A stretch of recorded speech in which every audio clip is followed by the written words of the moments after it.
കർത്താവിൻ്റെ പരിശുദ്ധ നാമത്തിന് മഹത്വം ഉണ്ടാകുമാറാകട്ടെ. നമുക്കിന്ന് ഒരു വചനം വായിച്ച് കർത്താവിൻ്റെ നാമത്തെക്കുറിച്ച് ചില കാര്യങ്ങൾ ചിന്തിക്കാം. ഉൽപ്പത്തി പുസ്തകം 4-ാം അധ്യായത്തിൻ്റെ 25-ാം വാക്യത്തിൽ, ആദാം തൻ്റെ ഭാര്യയെ പിന്നെയും പരിഗ്രഹിച്ചു, അവളൊരു മകനെ പ്രസവിച്ചു. കായീൻ കൊന്ന ഹാബേലിന് പകരം ദൈവം എനിക്ക് മറ്റൊരു സന്തതിയെ തന്നു എന്ന് പറഞ്ഞ് അവന് ശേത്ത് എന്ന് പേരിട്ടു. ശേത്തിന് ഒരു മകൻ ജനിച്ചു, അവന് ഏനോശ് എന്ന് പേരിട്ടു. ആ കാലത്ത് യഹോവയുടെ നാമത്തിലുള്ള ആരാധന തുടങ്ങി. പുറപ്പാട് പുസ്തകം 6-ാം അധ്യായത്തിൻ്റെ 2-ാം വാക്യം, ദൈവം പിന്നെയും മോശയോട് അരുളിച്ചെന്നാൽ, ഞാൻ യഹോവയാകുന്നു. ഞാൻ അബ്രഹാമിനും ഇസ്ഹാക്കിനും യാക്കോബിനും സർവ്വശക്തിയുള്ള ദൈവമായിട്ട് പ്രത്യക്ഷനായി.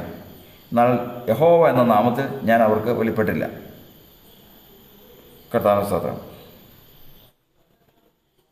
കർത്താവിൻ്റെ തിരുനാമത്തിന് മഹത്വം ഉണ്ടാകുമാറാകട്ടെ. ദൈവത്തിൻ്റെ വചനത്തിൽ നമ്മൾ 2 ഭാഗങ്ങൾ കേൾക്കുവാനിടയായി തീർന്നു.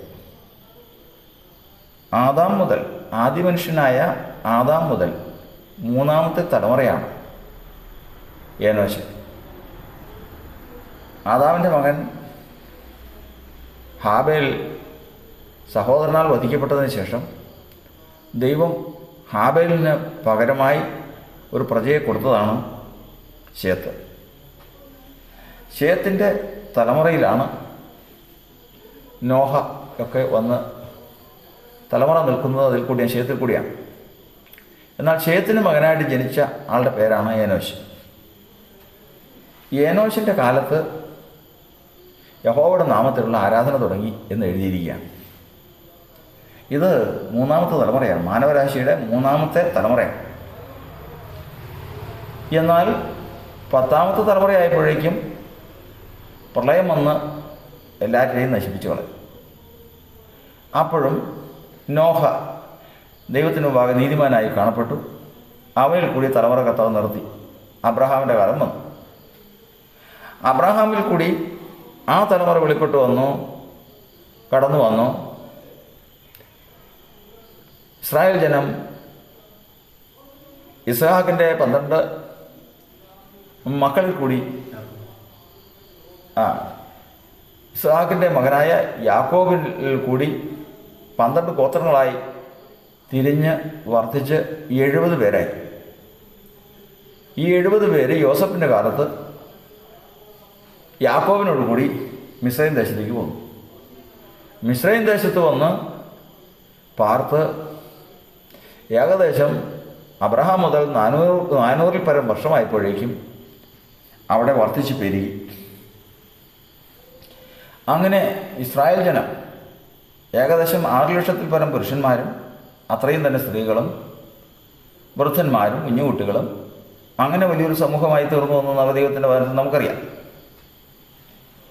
അവിടെ നിന്ന് ആ ജനം ഫറവോനാൽ പീഡിപ്പിക്കപ്പെട്ടപ്പോൾ അവരുടെ നിലവിളി സ്വർഗത്തിലെത്തിയപ്പോൾ ദൈവം അബ്രഹാമിനെയും ഇസ്ഹാക്കിനെയും യാക്കോബിനെയും ഓർത്തു. അവരോട് പറഞ്ഞ വാഗ്ദത്തത്തെയും ദൈവം ഓർത്തു. അങ്ങനെ അവരെ വിടുവിപ്പാൻ ദൈവം സ്വർഗത്തിൽ നിന്ന് ഇറങ്ങി വന്നു. സ്വർഗത്തിൽ നിന്ന് ഇറങ്ങി വന്ന് ഇസ്രായേൽ ജനത്തിൻ്റെ കഷ്ടത കണ്ട് അവരെ വിടുവിപ്പാൻ മോശയെ കർത്താവ് ഒരുക്കി. ഏകദേശം 80 വയസ്സായപ്പോഴേക്കും മോശയെ ആ ശുശ്രൂഷയ്ക്ക് വേണ്ടി കർത്താവ് വേർതിരിച്ചു. ആ വേർതിരിവിൻ്റെ സമയത്ത് ദൈവം മോശയോട് പറഞ്ഞ വാക്കാണ് രണ്ടാമത് നാം കേട്ടത്.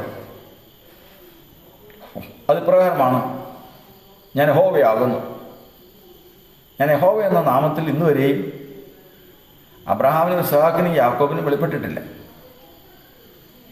അപ്പോഴേക്കും കാര്യം ഓർത്തുകൊള്ളണം, പ്രളയത്തിന് മുൻപ് 3-ാമത്തെ തലമുറയിൽ വെച്ച് തന്നെ ഏനോശ് ആരാധിച്ചു എന്ന് പറയുന്നു. ഇവിടെ എഴുതിയിരിക്കുന്നത്,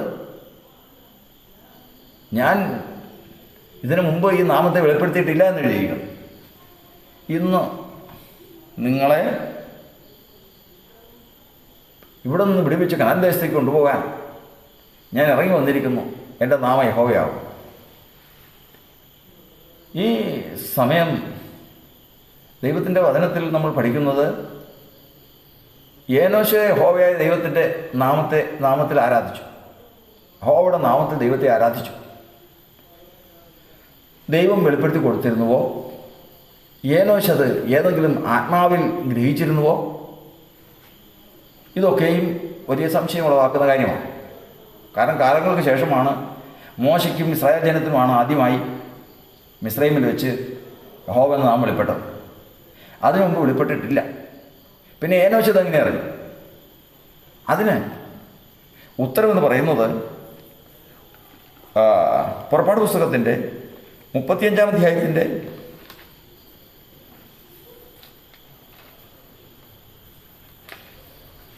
34-ാം അധ്യായത്തിൻ്റെ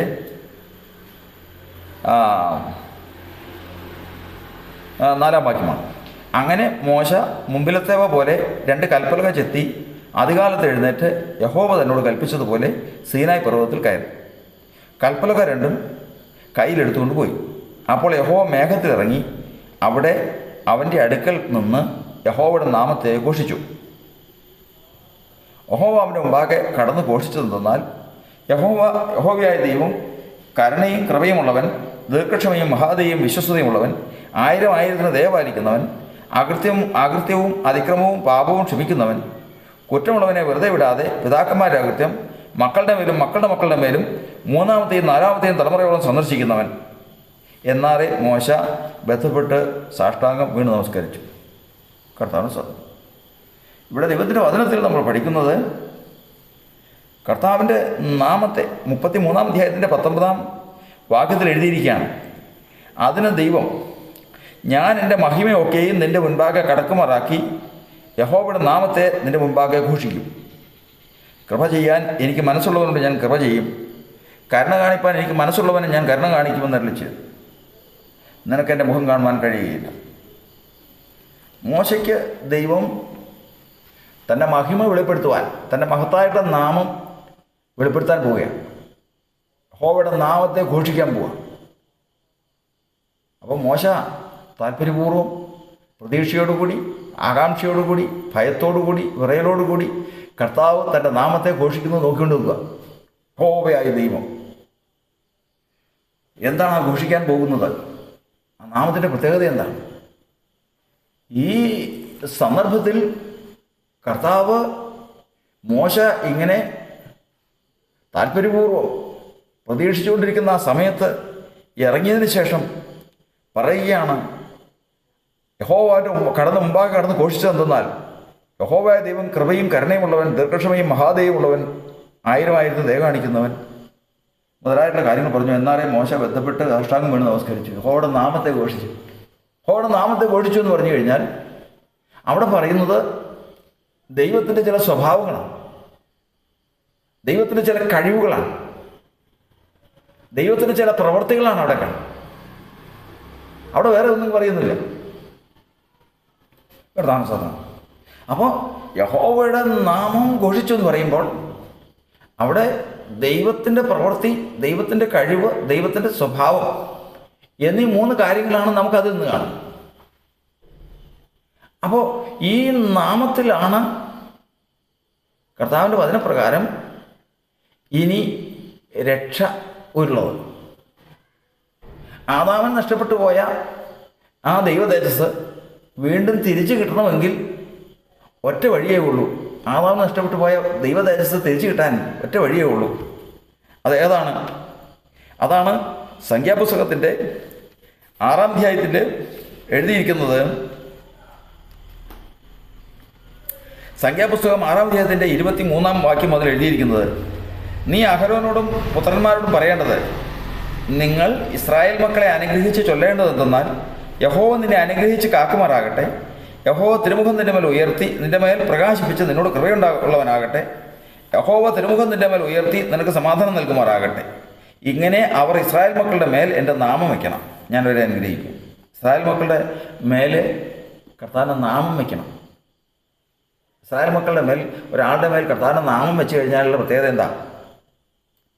യഹോവ നിന്നെ അനുഗ്രഹിച്ച് കാക്കുമാറാകട്ടെ. അനുഗ്രഹം ഉണ്ടാവും, കർത്താവ് കാക്കും. തിരുമുഖം നിന്റെ മേൽ പ്രകാശിപ്പിനോട് കൃപയുണ്ടാവാനാകട്ടെ. നാമത്തിലാണ് കർത്താവിൻ്റെ മാനവരാശിക്ക് നഷ്ടപ്പെട്ടു പോയ ആ തേജസ് മനുഷ്യന് തിരിച്ചു കിട്ടുന്നത്. അപ്പോൾ ആ കർത്താവിൻ്റെ നാമത്തിലാണ് അതിൽ തിരികെ ലഭിക്കുന്നത്.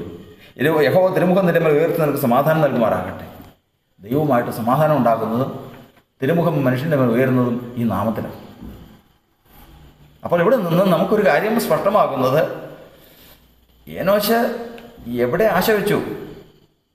യഹോവ എന്ന നാമത്തിൽ ആശ വെച്ചു എന്ന് പറയുമ്പോൾ ദൈവം യഹോവ എന്ന നാമത്തെ ഘോഷിച്ചത് പ്രകാരമാണ്. യഹോവയെ ദൈവം കരുണയും കൃപയുമുള്ളവൻ, 1000 ദയ കാണിക്കുന്നവൻ, കുറ്റമുള്ളവനെ വെറുതെ വിടാത്തവൻ, ന്യായവിധി നടത്തുവൻ മുതലായിട്ടുള്ള ചില സ്വഭാവങ്ങളും കാര്യങ്ങളും പറയുന്നത്. അപ്പോൾ ഏനോശ് എവിടെ ആരാധിച്ചു?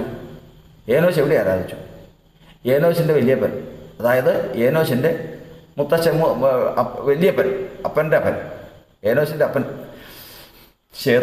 ശേത്തിൻ്റെ അപ്പൻ ആദാമിൻ്റെ മുഖം പ്രകാശിച്ചിരുന്നു.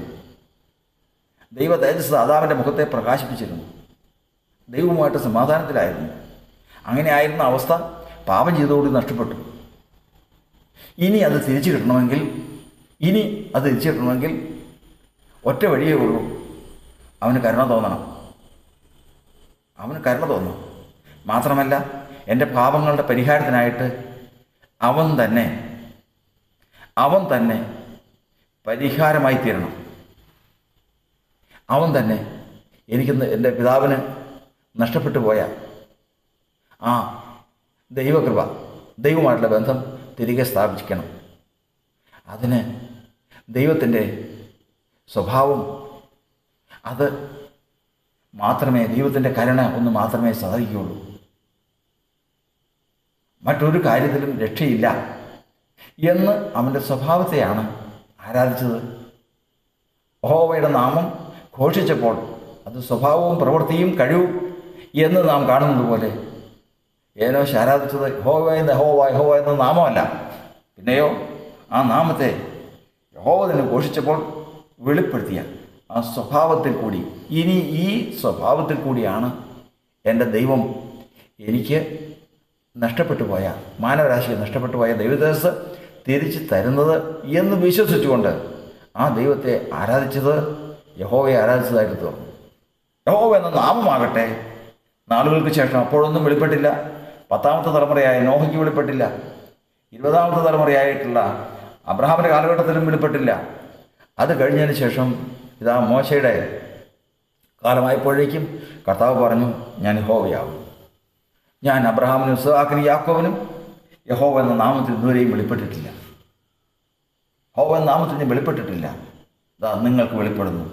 ഞാൻ ജനത്തെ വീണ്ടെടുക്കാൻ ഇറങ്ങി വന്നിരിക്കുന്നു. കർത്താവിന് സ്തോത്രം. അതുകൊണ്ട് കർത്താവിൻ്റെ വചനത്തിൽ നമ്മളൊന്ന് ഗ്രഹിക്കുന്നത്, ദൈവത്തിൻ്റെ വചനത്തിന് വൈരുദ്ധ്യമില്ല. യഹോവ എന്ന് പറഞ്ഞ് ഇസ്രായേൽ മക്കൾ ആരാധിച്ചെങ്കിൽ, യഹോവ എന്ന് വിളിച്ചെങ്കിൽ, ഏനോശ് എന്ത് വിളിച്ചിരിക്കണം? കരുണയുള്ളവനെ, സ്വയംഭൂവായ ദൈവമേ,